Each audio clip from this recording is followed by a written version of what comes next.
Kayak ditanya, bro, lo mau usaha? Sebagian besar orang pasti menjawab, mau dong. Tetapi usaha kan butuh modal. Modalnya dari mana? Padahal yang namanya modal itu nggak identik dengan uang. Lebih luas lagi maknanya.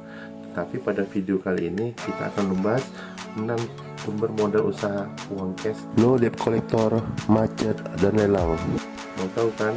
Tetapi sebelumnya, klik tombol like jika kamu suka video ini, share jika bermanfaat, dan subscribe agar kamu tidak ketinggalan video penting dan menarik lainnya. Nomor 1, tabungan pribadi. Menggunakan tabungan pribadi merupakan salah satu cara yang umum digunakan oleh semua pengusaha. Anda mungkin mengumpulkan sejumlah uang dari penghasilan atau tabungan pribadi Anda sebelumnya. Tabungan pribadi saya tempatkan sebagai sumber modal urutan pertama karena paling liquid. Usahakan modal usaha diperoleh dari aset kita sendiri, sehingga ketika kita menggunakan, kita cenderung lebih berhati-hati dan lebih ekstra effort dalam berusaha. Nomor 2, usahakan menjual aset-aset pribadi kamu yang paling cepat laku dan menjadi uang, seperti game PlayStation kesayangan kamu, sepeda kesayangan kamu, sepeda motor, atau juga bisa mobil. Pilih aset yang kira-kira tidak atau jarang dipergunakan. Misalnya, kamu jika jalan keluar sering menggunakan sepeda motor daripada mobil, maka sebaiknya mobil dijual terlebih dahulu untuk memperoleh modal. Atau sebaliknya, jika kamu sering jalan keluar dengan menggunakan kedua-duanya, ya kan, sepeda motor dan mobil, silahkan dijual sepeda kesayangan kamu untuk menjadi modal. Atau jika usaha kamu juga menggunakan sistem delivery order, sepeda motor dan mobil kamu bisa dijadikan sebagai alat transportasi pengantaran barang tanpa harus dijual. Jika usaha kamu sudah lancar, maju dan berkembang, silahkan kamu bisa membeli kembali aset-aset yang telah dijual tadi dengan barang yang sama atau yang lebih bagus lagi. Insya Allah pengorbanan kamu dan suka duka kamu di depan akan memberikan cerita indah, kesan-kesan manis ketika kamu berhasil nanti. Nomor 3, hibah dari orang tua, abang, adik, atau paman kandung atau family. Sampaikan ide gagasan usaha kamu kepada mereka, menatau mereka berempati, simpati atas keseriusan kamu untuk mandiri dan memulai usaha, sehingga mereka mau membantu kamu mewujudkan impian kamu menjadi seorang pengusaha. Membantu memberikan modal dengan cara hibah, sukarela, tanpa mengharapkan pengembalian. Biasanya orang tua kamu tanpa sadari mereka kadang memiliki simpanan yang dapat digunakan untuk kebutuhan mendadak dan penting anaknya. Bisa jadi simpanan berbentuk sapi, sawah, emas, dan lain sebagainya. Nomor 4, pinjaman dari keluarga, sahabat dekat, dan sebagainya. Kenapa saya pisahkan hibah dengan pinjaman?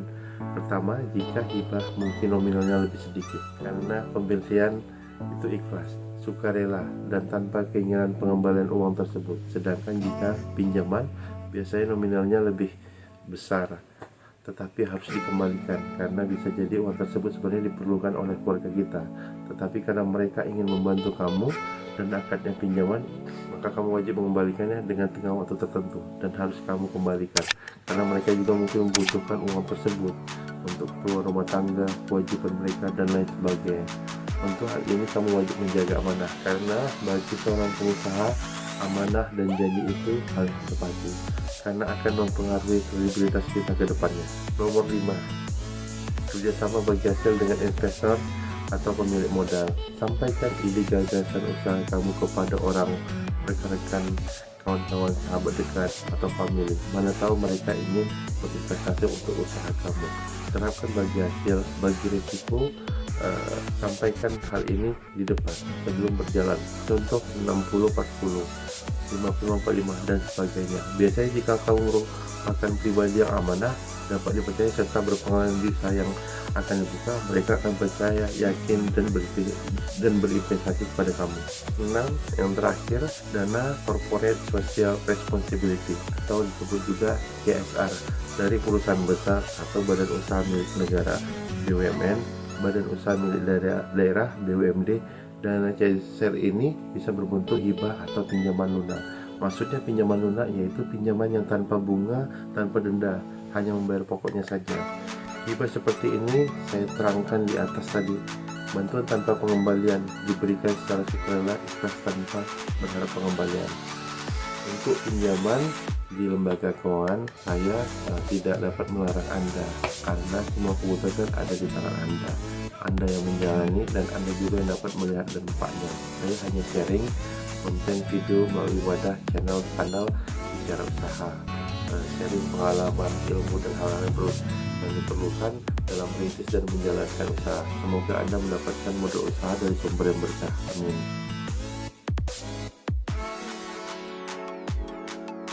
Perbanyak sedekah jika bisa setiap hari.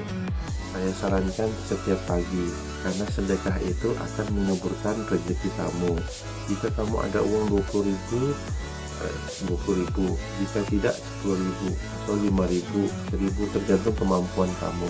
Insya Allah, Allah akan membukakan jalannya untuk kamu berusaha dengan lebih tenang dan mudah.